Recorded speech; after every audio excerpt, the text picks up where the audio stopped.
تین چیزیں ہیں جن پر میں کیا کہتا ہوں؟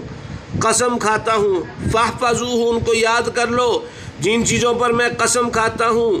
فرمایا کہ قسم اٹھا کر کہتا ہوں کہ صدقہ سے مال کم نہیں ہوتا۔ ولا ظلم عبد مسلمۃ صبر علیہا، اور جو ظلم کیا جانے کے باوجود صبر کر لے اللہ اس کی عزت ہی بڑھاتے ہیں۔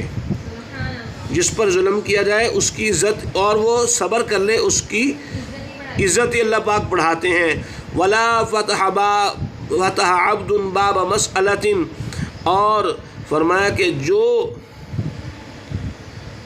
سوال کا دروازہ کھول لیتا ہے، لوگوں سے مانگنا شروع کر دیتا ہے، تو اللہ اس پر تنگ دستی کا دروازہ کھول دیتے ہیں۔ اور فرمایا کہ اما الذی، جو تین باتیں تمہیں بتاتا ہوں وہ یہ ہیں، ان تینوں باتوں کو یاد کر لو۔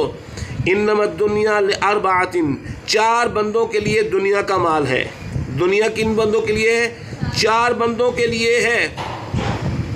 عبد رزقہ اللہ مالا وعلما، کہ اللہ پاک نے اس کو رزق بھی اس کو مال بھی دیا اور علم بھی عطا فرمایا، اور وہ اس میں اللہ پاک اس مال اور علم کے معاملے میں اللہ کی ذات عالی سے ڈرتا رہا، صلہ رحمی کرتا رہا، اور اللہ کے لیے اس کے حق کو ادا کرتا رہا، نیکی کے کام کرتا رہا۔ فرمایا یہ سب سے اونچے والے مرتبوں کے اندر ہوگا۔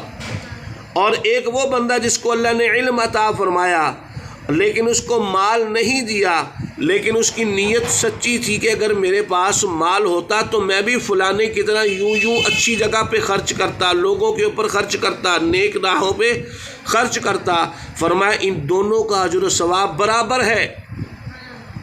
معلوم ہوتا ہے کہ یہ بھی تمنا کرنی چاہیے کہ میرے پاس بھی مال ہو تو میں یوں خرچ کروں۔ اور ایک بندہ ایسا ہے کہ جس کو اللہ نے علم دیا لیکن مال نہیں، ایک بندہ ایسا ہے کہ جس کو اللہ پاک نے مال دیا لیکن علم نہیں دیا۔ یتخبط فی مالہ بغیر علم ولا یتقی فیہ ربہ، اور وہ اپنے مال کے خرچ کرنے میں اپنے علم نہ ہونے کی وجہ سے اپنے رب سے نہیں ڈرتا، صلہ رحمی بھی نہیں کرتا، اور اس میں نیک اعمال بھی نہیں کرتا۔ فرمایا یہ سب سے بدترین منازل کے اندر ہوگا، برے ٹھکانے میں ہوگا۔ اور ایک وہ بندہ ہے کہ جس کو اللہ پاک جل شانہ نے نہ مال دیا نہ علم دیا، اور وہ یہ کہتا ہے کہ کاش میرے پاس بھی یہ ہوتا جس طرح فلانے کے پاس ہے۔